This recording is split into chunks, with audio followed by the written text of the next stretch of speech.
यो हिजकियाका मानिसहरूले यी नीति वचनहरू, उपदेश, हितोपदेश हामी जे भने पनि सङ्कलन गर्दाखेरि यो व्यक्तिको नाम पनि यहाँ उल्लेख गरिएको छ। यहाँ मात्रै यसको नाम उल्लेख गरिएको छ, अरू ठाउँमा छैन बाइबलमा। यो को थियो, कस्तो थियो हामीलाई थाहा छैन। कतिजनाले त सलोमन राजा नै हो भन्छन्, तरै पनि हेर्दाखेरि यो एउटा बेग्लै किसिमको व्यक्ति देखिन्छ, जसले पनि जीवनको बारेमा जीवनबाटै र त्यसपछि प्रकृतिबाट हामीलाई धेरै पाठहरू सिकाएको छ। आउनुहोस् एक पदबाट पढौँ। याकेका छोरा आगुरका नीतिवचन एक ईश्वरवाणी। यसो हेर्दाखेरि यो व्यक्ति अगमवक्ता पनि हुन सक्छ, कारण उनले लेख्ने तरिका अगमवक्ताकै अपनाएको छ। यस मानिसले इथियल र युकाललाई घोषणा गरेका हुन्। अनि त्यसपछि आफ्नो कुरो राखिसकेपछि आफ्नो परिचय उनले यसरी दिन्छन्। मानिसहरूमध्ये म सबभन्दा अबुझ हुँ, मानिसमा हुनुपर्ने समशक्ति मसँग छैन। आफैलाई परिचय दिँदाखेरि भन्छ म खासै बुद्धिमान मानिस होइनौ। त्यसको मतलब यो व्यक्तिले अगमवक्ताको जस्तै परमेश्वरबाट प्रेरणा पाएर बोलिएका वचन हुन् भनेर हामीले लिनुपर्ने हुन्छ। आफैलाई नम्रतापूर्वक उसले चिनाएको छ आफ्नो परिचय दिँदाखेरि। 2 पदबाट अनि मानिसको ज्ञानको सीमा कस्तो छ, कहाँसम्म हामी सिक्न सक्छौँ भनेर यसरी उल्लेख गर्दछ। मानिसहरूमध्ये म सबभन्दा अबुझ हुँ, मानिसमा हुनुपर्ने समशक्ति मसँग छैन। मैले बुद्धि प्राप्त गरेको छैन, न त मलाई परम पवित्रको ज्ञान नै छ। यो त माफ गर्नुहोस्, माथि नै आफ्नो परिचयमै उसले देखाउँदैछ। अहिलेसम्म स्वर्गसम्म को उक्लेको छ र तल ओर्लेर आएको को छ? कसले बतासलाई आफ्नो हातको मुठीमा बटुलेको छ? कसले पानीलाई आफ्नो खास्टोमा लपेटेको छ? पृथ्वीका चारैतिरको अन्तसम्म कसले स्थापित गरेको छ? उहाँको नाउँ के हो र उहाँका पुत्रको नाउँ के हो? यदि तँलाई थाहा छ भने मलाई भन्। यो बडो गजबले प्रश्न प्रस्तुत गर्दै आगुरले चुनौती दिनुहुन्छ कि मानिस सर्वज्ञानी छैन, मानिसले धेरै कुराहरू सिकेको छैन, जानेको छैन, बुझेको छैन। पृथ्वीका कुराहरूको बारेमा, प्राकृतिक कुराहरूको बारेमा त मानिसले थाहा छैन भने परमेश्वरको बारेमा त उसले व्याख्या गर्ने सम्भावना नै देखिँदैन। र यो मानिसको ज्ञानको सीमा कोर्दाखेरि एउटा गजबको वाक्यांश अन्तिममा भन्छ, चारैतिरको अन्तसम्म कसले स्थापना गरेको छ? उहाँको नाउँ के हो र उहाँका पुत्रको नाउँ के हो? यदि तँलाई थाहा छ भने मलाई भन्। अब हामी जो ख्रीष्ट येशूमा विश्वास गर्छौँ, यो त पक्कै पनि परमेश्वरको पुत्रको बारेमा उल्लेख गरेको होला भनेर विचार गर्न सक्छौँ। तर यहुदीहरूका लागि यो बडो एउटा अनौठो वाक्यांश यहाँ प्रस्तुत गरिएको छ। र पनि यति चाहिँ हामी भन्न सक्छौँ कि आगुरलाई जब यो प्रकाश आयो, त्यति बेलामा परमेश्वरको चरित्रको बारेमा कुरा गर्दाखेरि परमेश्वरको पुत्र र उहाँको नाउँ के हो भनेर सोधिएको छ, जसले गर्दाखेरि परमेश्वरको त्रिएकताको अदृश्य ज्ञान त्यतिखेर पनि मानिसमा रहेको देखिन्छ। उहाँको पुत्रको नाम। मुख्य कुरो चाहिँ मानिसले सबै कुरा थाहा पाउन सक्दैन। तपाईँ र मेरो जीवनमा ज्ञानको सीमा हुन्छ। परमेश्वरकै बारेमा पनि कुरा गर्दाखेरि खै त परमेश्वर भनेर धेरैले सोध्छन्, अनि छैन परमेश्वर भनेर आज ख्रीष्ट येशूलाई इन्कार गर्नुको साथसाथै धेरै नास्तिक बनिदिन्छन्।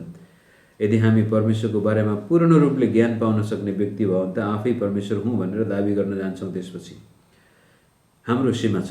अब त्यसपछि तलहमा थुप्रै कुराहरू उहाँले प्रस्तुत गर्नुभएको छ र त्यसमा 5 पद र 6 पदमा परमेश्वरको हरेक वचन दोषरहित छ। उहाँमा शरण लिनेहरूका निम्ति उहाँ ढाल हुनुहुन्छ। उहाँका वचनहरूमा नथप, नत्र त उहाँले तँलाई हप्काउनुहुनेछ र झुटा प्रमाणित गर्नुहुनेछ।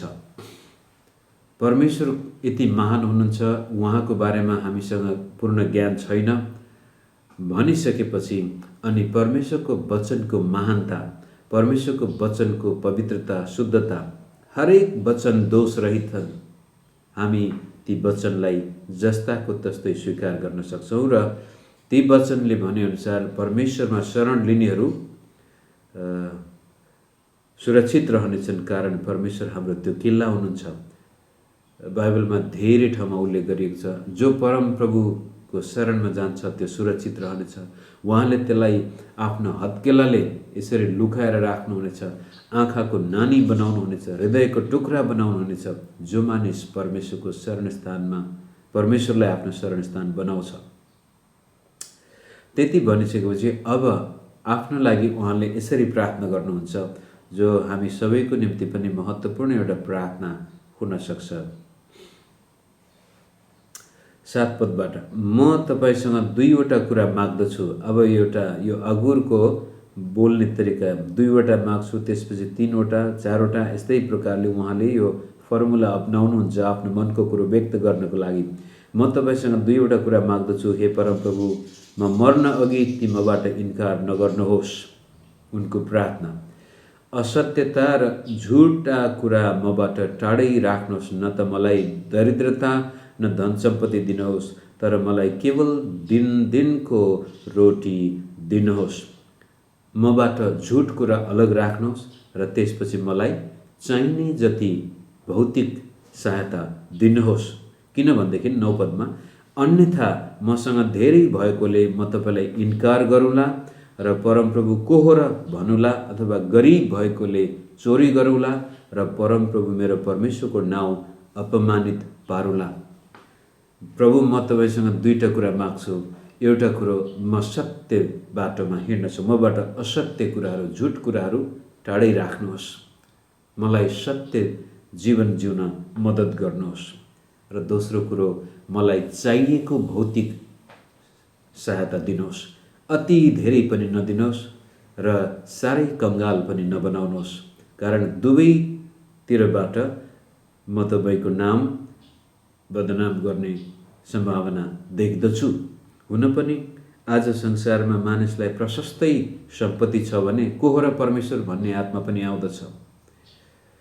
उतापट्टि एकदमै कङ्गाल अवस्थामा जीवन जिउँदाखेरि परमेश्वर, स्वर्ग, नरकका कुराहरूको चिन्ता गर्ने फुर्सदै हुँदैन।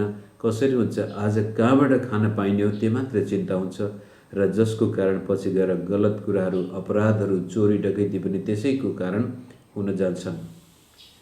यहाँबाट के देख्दैछौँ भनेदेखि मित्रहरू, तपाईँ र मेरो व्यक्तिगत जीवनमा पनि प्रार्थना, परमेश्वर मलाई सत्य साबित गर्नुहोस्, मबाट झुट कुराहरू, असत्य कुराहरू टाढा राख्नुहोस् र तपाईँले मलाई चाहिने जति सबै कुराहरू प्रशस्तै दिनुहोस्। बाइबलले धेरै ठाउँमा, हामी नयाँ नियममा पनि परमेश्वरले हाम्रा सबै आवश्यकताहरू पुरा गर्नुहुनेछ। भजन सङ्ग्रहमा हेर्दाखेरि पनि हामी देख्दछौँ परमेश्वर हाम्रो गोठालो हुनुहुन्छ, जसले हामीलाई कुनै कुराको घटी कमी हुन दिनुहुने छैन। त एउटा ख्रिस्ट येशूमा विश्वास गर्ने मानिसले निर्धक्क भएर बस्नुपर्ने कुरो के देखिन्छ भने परमेश्वरले हाम्रा सबै आवश्यकताहरू पुरा गर्नुहुन्छ। यीशु प्रभुले पनि हामीलाई सिकाउनु भयो, आज हामीलाई हाम्रो दिनभरिको भोजन दिनुहोस्। अनि यसले पनि मलाई दिनको रोटी दिनुहोस् भन्नाले एकदमै त्यो आजको लागि मात्रै, भोलिको लागि नभए पनि केही छैन भन्न खोजेको होइन कि चाहिने जति हामी बाँचुन्जेल, यस पृथ्वीमा रहन्जेल चाहिने भौतिक सहायता परमेश्वरले दिनुहुन्छ, दिने प्रतिज्ञा गरेको छ र त्यसै अनुसारमा अगुरले पनि प्रार्थना गर्दछ। 10 पदबाट हामी अगाडि जाउँ। मालिकको सामु त्यसका नोकरको निन्दा नगर, नत्र त त्यसले तँलाई सराप्नेछ र तैँले त्यसको मूल्य चुकाउनु पर्नेछ। यस्ताहरू पनि हुन्छन् जुनहरू आफ्ना बुबालाई सराप्छन् र आफ्नी आमाहरूलाई धन्यका ठान्दैनन्। तिनीहरू जो आफ्नै दृष्टिमा शुद्ध हुन्छन् र आफ्नै फोहोरबाट तिनीहरू सफा भएका हुँदैनन्। कहाँसम्म पुगेछु म? ओके।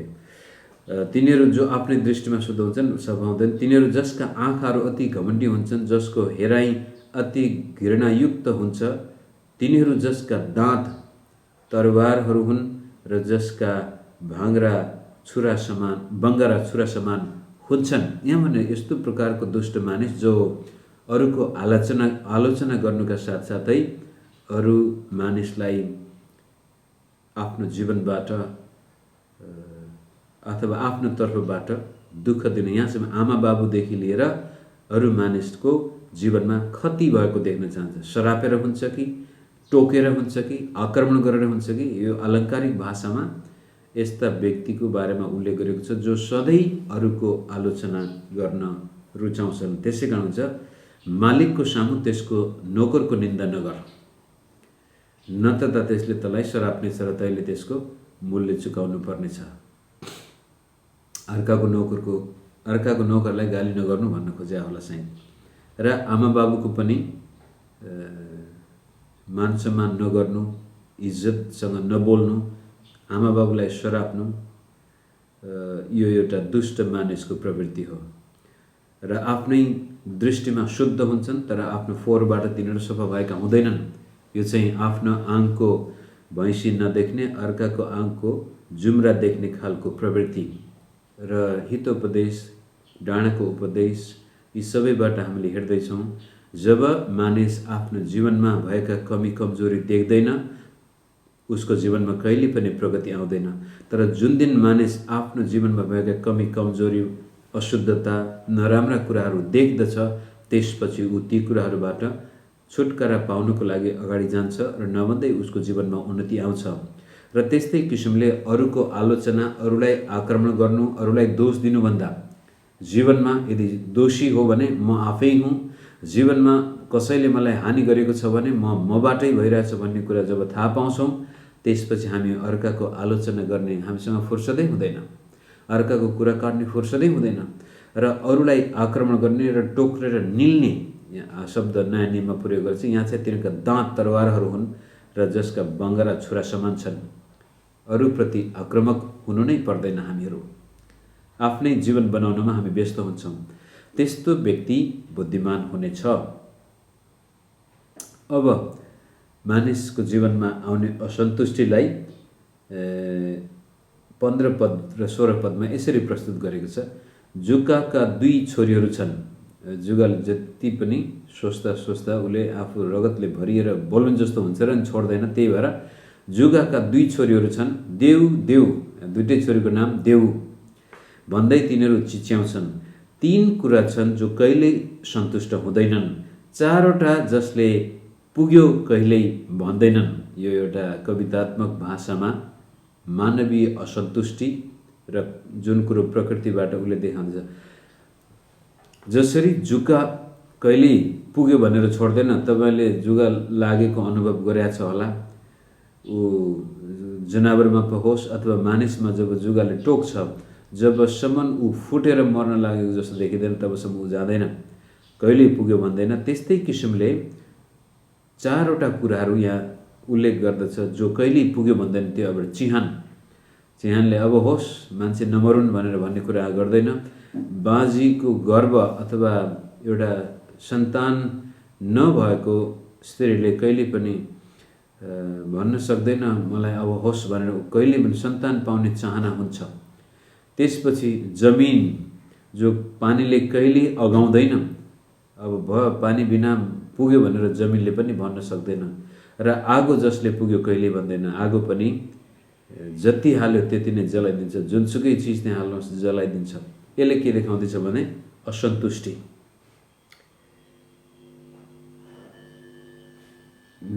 यो कता कराउन थालेछ। आशा छ हाम्रो यो टेक्निकल प्रब्लम त्यति देखा नपरोस् भनेर हामी विचार गरौँ। हिजो साँझको कार्यक्रममा पनि यस्तै भएर मैले धेरै कुराहरू बोल्न सकेको थिएन। त्यसपछि अर्को एउटा कुरो 17 पदबाट हामी हेरौँ। त्यो आँखा जसले बुबालाई खिसी गर्छ र आमाको आज्ञालाई घृणा गर्छ, त्यसलाई बेसीका कागहरूले ठुँगेर बाहिर निकाल्नेछन् र गिद्धहरूले खानेछन्। यो चाहिँ गिल्ला गर्ने व्यक्ति, खिसी गर्ने व्यक्ति। आफ्नो बाबुआमालाई त खिसी गर्छ भने अरू मानिसलाई त्यसले के बाँकी राख्ला। गिल्ला गर्ने मानिस एक दिन विनाश हुनेछ र चराचुरुङ्गीले त्यसको आँखा ठुँगेर लैजानेछन्, मासु खानेछन् भनेर त्यो बडो डरलाग्दो भाषा प्रयोग गरिएको छ। अरूलाई खसाल्ने, अरूको गिल्ला गर्ने व्यक्ति आफै अपमानित हुनेछ भन्न खोजिएको जस्तो देखिन्छ। त्यसपछि फेरि 3वटा र 4वटा कुरा उल्लेख गर्दै 4वटा अचम्मका कुराहरू त्यहाँ प्रस्तुत गर्दछ। 18 पद, 3वटा कुराहरू छन् जो मेरो निम्ति साह्रै अचम्मका छन्, 4वटा जो म अझै बुझ्न सक्दिनँ। आकाशमा गरुडको चाल, चट्टानमाथि सर्पको चाल, महासमुद्रमा जहाजको चाल र तरुणीसँग पुरुषको चाल, यो एकदमै बुझ्नै नसकिने प्रकारका कुराहरू त्यहाँ उल्लेख गरिएको छ। अचम्मका कुराहरू। अब आकाशमा चिल उडेको, गरुड उडेको देख्नुहुन्छ, उस किन त्यति साह्रो माथिसम्म उडिरहेछ, उस के पाउँछ त्यहाँ उडेर। त्यसपछि चट्टानमाथि सर्प पनि कस्तो किसिमले ती कडा चट्टानमा त्यो कति छिटो दौड्न सक्छ। समुद्रमा जहाजहरू कसरी, अब अहिले त अब वैज्ञानिक रूपले यसको व्याख्या गर्न सकिन्छ, तरै पनि त्यति बेलाका मानिसको निम्ति यो एउटा अचम्मकै कुरो हुन्थ्यो। त्यत्रा ठुल्ठुला जहाज किन डुब्दैनन् र त्यत्रो हुरी बतास आउँदा पनि त्यो त्यति सजिलै डुब्दैन त्यो जहाज। र त्यस्तै किसिमले तरुणीसँग पुरुषको चाल। अब यो पनि एउटा मानव रहस्य नै हो कि स्त्री पुरुषहरू कसरी एक अर्काप्रति आकर्षित हुन्छन् र एकले अर्कालाई कसरी मन पराउन जान्छन्। यी सबै कुराहरू अचम्मका लागिरहेछ। त्यति भनिसकेपछि 20 पदमा चाहिँ एउटा छुट्टै कुरो त्यहाँ प्रस्तुत गरिएको छ। त्यो पनि अचम्मकै कुरो हो। त्यो चाहिँ 5औं हुनसक्छ चाहिँ। व्यभिचारिणीको चाल यस्तो हुन्छ, त्यसले खान्छे र आफ्नो मुख पुच्छे र त्यसपछि भन्छे मैले केही गल्ती गरेकै छैन। यो अनैतिक चरित्रमा जब मानिस फस्छ, उसले कहिले पनि आफ्नो पाप र अधर्मलाई देख्दैन, त्यसैमा ऊ रमाउँछ। विशेष गरी यो वेश्यावृत्तिमा लागिसकेपछि स्त्री जातिहरूमा एक किसिमको त्यो अथवा पुरुष कुनै पनि अनैतिक कार्यमा जब मानिस लाग्छ, त्यसपछि उसको विवेक फलामले डामेको जस्तै हुन्छ र उसलाई आफ्नो पापसँग त्यति अप्ठ्यारो लाग्दैन। जुनसुकै अवस्थामा पनि होइन, यसले किन कराउन थालेछ मलाई माफ गर्नुहोस्। आज के चाहिँ समस्या भयो यो माइक्रोफोनले। आफ्नो अधर्ममा आफूलाई झन् म ठिक छु भनेर जबरजस्ती आफ्ना पापमा त्यो लागिरहेकी हुन्छ। कुनै प्रकारको पछुतो छैन भन्न खोजेको कुरो हो। त्यति भनिसकेपछि फेरि 4वटा कुराहरू त्यहाँ एकदमै सहनै नसकिने कुराहरू छन्। 3वटा कुराबाट पृथ्वी काप्छ, 4वटा कुरा जुन त्यसैले खप्नै सक्दैन। ती के रहेछन्? चाकर राजा भएको अथवा नोकर दास राजा भएको पृथ्वीले धान्न सक्दैन रे। अब यसको मतलब तपाईँ आफै विचार गर्नुहोस्। हिजो अस्ति मालिकले दुःख दिनसम्म दिएको थियो, अब अहिले ऊ राजा भएपछि कस्तो किसिमको अत्याचार त्यहाँ हुनसक्छ, अन्याय बदला हुनसक्छ। मूर्ख टन्न अगाएको, अब यो पनि अब अचम्मैको छ। मूर्खको पेट खाली हुनुपर्ने हो, त्यो अगाएको छ। र त्यो भएपछि उसले सोध्छ मलाई केही चाहिँदैन, कोही चाहिँदैन। माया नपाएकी स्त्रीले बिहा गरेको, यो पनि एउटा सहनै गाह्रो। कतिपटक मानिसले के सोध्छन् भने ओहो बिहा गरेपछि त मेरो जीवन साह्रै खुसी होला, मलाई त माया गर्ने कोही पनि छैन, बिहा गर्न पाए ठिक हुन्थ्यो भनेपछि त्यस्ता स्त्री पुरुषले जब विवाह गर्छन्, त्यसले त्यसपछि फेरि आफ्नै जीवनमा अर्काको जीवनमा उल्टै प्रकारको विनाश ल्याउन सक्छ। अनि चाकर्नी जो आफ्नी मालिकनीलाई पन्छाएर तिनको ठाउँमा बस्छे अथवा नोकर थियो तर पछि गएर आफ्नो मालिकनीलाई पन्छाएर मालिकसँग लसपस गरेर मालिकले त्यसलाई बिहा गर्दाखेरि त्यो परिवार पनि नाश हुन्छ। यस किसिमले यी 4वटा कुराहरू पृथ्वीले सहनै नसक्ने कुराहरू। अनि अर्को 4वटा कुराहरू त्यहाँ 24बाट जो साना छन् तर धेरै बुद्धिमान छन्, त्यहाँबाट पनि हामीले सिक्नुपर्ने कुरा। पृथ्वीमा 4वटा कुराहरू साना छन् तापनि तिनीहरू अत्यन्तै बुद्धिमान छन्। तीमध्ये कमिला थोरै बल भएको प्राणी हुन् तापनि ग्रीष्म ऋतुमा नै तिनीहरू आफ्नो भोजन सञ्चय गर्छन्। सापन थोरै शक्ति भएका प्राणी हुन् तापनि पहरामा तिनीहरू आफ्नो घर बनाउँछन्। अङ्ग्रेजीमा ब्याजर भनेको छ। यो सापन भन्ने कस्तो खालको जनावर हो तपाईँ मैले विचार गर्नुपर्ने हुन्छ। यो चट्टानमा बस्दो रहेछ, ठुल्ठुला कन्दराहरूमा यसले आफ्नो घर बनाउँछ। सायद यो बाघ र यो हिंसक जन्तुहरूबाट बस्नको लागि त्यस्ता अनकन्ठार कन्दरामा जहाँ बाघ अथवा सिंह अथवा त्यो प्राणघातक खतराबाट उनीहरू मुक्त हुन्छन् त्यस्तो ठाउँमा यिनीहरू घर बनाउँछन्। साना छन् तर चट्टानमा घर बनाउँछन्, पहरामा घर बनाउँछन्। सलहका राजा हुँदैन तापनि तिनीहरू लहरै हुल बाँधेर अघि बढ्छन्। त्यो पनि हुलका हुल सलह आउँछन् र सखा पार्दैछन्, तर त्यहाँ तिनीहरूलाई अगुवाई गर्ने एउटा व्यक्ति हुँदैन। छेपारालाई हातले पक्रन सकिन्छ तापनि राजाको महलमा त्यो पाइन्छ। अब सजिलै त्यसलाई मार्न सकिन्छ, तर ठुल्ठुला महलहरूमा पनि छेपारा त्यो के भन्छ त्यसलाई भित्तामा यो बत्ती बालेको ठाउँमा मच्छरहरू किराहरू खानको लागि बर्खिरा हुन्छ।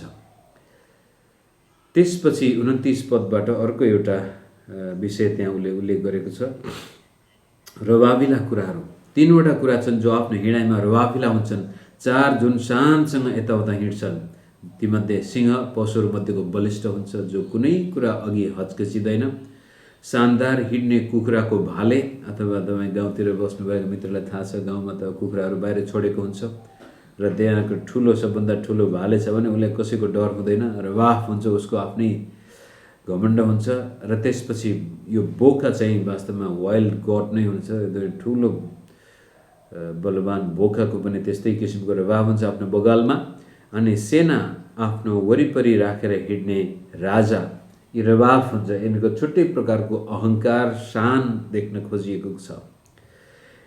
त्यसपछि यति भनिसकेपछि अब फेरि आउँछ आफैलाई नउचाल्नु, आफैलाई साह्रै ज्ञानी नठान्नु भनेर। जसरी उसले सुरुमा 1, 2, 3 पदमा आफ्नो परिचय दिएको थियो, यति सबै कुरा भनिसकेपछि उसको मुख्य निष्कर्ष नै हो आफैलाई नउचाल्नु। म सबै कुरा जान्दछु भनेर विचार नगर्नु। यदि तैँले मूर्ख चाल चलेर आफैलाई फुर्काइस् भने, वा तैँले खराबीको योजना गरेको छस् भने तेरो मुखमा हात राखिहाल। किनभने दूध मथेर घिउ निस्किन्छ र नाक माड्यो भने जसरी रगत निस्किन्छ, त्यसरी नै रिस उठाउनेले झगडा उत्पन्न गराउँछ। आफैलाई उचाल्ने मानिसको अन्तिम निष्कर्षमा ऊ लज्जित हुनेछ, मुखमा हात राख्नु परेछ र केही गरी अरूलाई चिनाउँदै गयो भनेदेखि त्यो व्यक्तिले धेरै ठुलो काम गर्यो भने झगडा मात्र गराउन सक्छ। हुने नहुने कुरा बोल्ने व्यक्ति, रिस उठाउने व्यक्ति अन्तिममा झगडा उत्पन्न गर्छ। यति भनिसकेपछि आज हामी अन्तिममा हामीसँग अब सरोकार राख्ने यी अचम्मका कुराहरू छन्। प्रकृतिलाई हेर, परमेश्वरले कति महान तरिकाले बनाएको छ, र त्यस्तै किसिमले समाजलाई हेर, कसरी आज पृथ्वी थान्नै नसक्ने खालका सम्बन्धहरू पनि त्यहाँ छन्। यी सबै कुरा भनिसकेपछि हाम्रो लागि त्यही 7 र 9 पद, 7, 8, 9 पद हामी एकचोटि फेरि विचार गरौँ र हामी यो बन्द गरौँला। म तपाईँसँग 2वटा कुरा माग्दछु, हे परमप्रभु, म मर्न अघि ती मबाट इन्कार नगर्नुहोस्। असत्यता र झुटा कुरा मबाट टाढै राख्नुहोस्।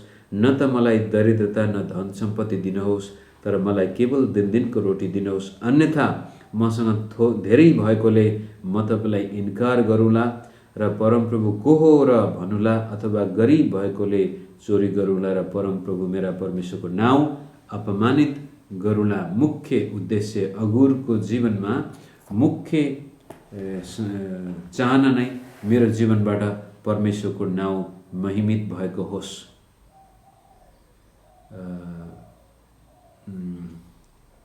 र तपाईँ र मैले पनि त्यो प्रार्थना सहित जारी राख्नुपर्छ हाम्रो जीवनमा। परमेश्वर मलाई सत्य बाटोमा अगाडि लैजानुहोस्, इमान्दार व्यक्ति बनाउनुहोस् र मलाई चाहिने भौतिक कुराहरू तपाईँले जुटाउनुहोस्। चाहिने जति, चाहिने मात्रै नभएर बाइबलले त दोस्रो कोरिन्थी 8 अनि 9 अध्यायमा त बडो स्पष्ट भनेको छ, परमेश्वरले हामीलाई प्रशस्त मात्रामा आशिष दिनुहुन्छ ताकि हामीसँग सबै कुरा सधैँभरि पर्याप्त हुन सकोस् र हामीसँग आफूलाई पुग्ने मात्र नभएर अरू मानिसलाई दिन सक्ने पनि परमेश्वरले बनाउन सक्नुहुन्छ। र धनी हुँदैमा परमेश्वरलाई इन्कार गरि नै हाल्छ भन्ने चाहिँ छैन। धेरै संसारका धनाढ्य व्यक्तिहरूले परमेश्वरको महान काम गरेका छन्। र गरिब हुँदैमा परमेश्वर के अरे चोरी गरि नै हाल्नुपर्छ भन्ने पनि छैन। हाम्रो गरिबी अवस्थामा पनि परमेश्वरले हामीलाई इमान्दार व्यक्ति बनाउन सक्नुहुन्छ। इज्जतदार तरिकाले हामी जीवन जिउन सक्छौँ र परमेश्वरको जुटाउने हातको पर्खाइमा बस्न पनि सक्छौँ। त मुख्य विषय चाहिँ तपाईँ र म ज्ञान बुद्धिका कुराहरूतिर जाउँ र आफूले दुई चार कुरा थाहा पाएको छ, जानेको छ भन्दैमा अहङ्कारी पनि नहौँ, घमण्डी पनि नहौँ र मानिसलाई रिस पनि नउठाउँ। त्यसको सट्टा जुन कुरो गर्दाखेरि परमेश्वरको नाउँको महिमा हुन्छ, उहाँको नाउँ कसलाई थाहा छ भनेर उसले सुरुमै सोधेको छ। हामी सबै नम्र भएर परमेश्वरको नाउँ उचाल्नको लागि हाम्रो जीवनलाई अगाडि लैजाउँ। यति भन्दै आज म यो मेरो फेसबुक लाइभ अफ गर्छु।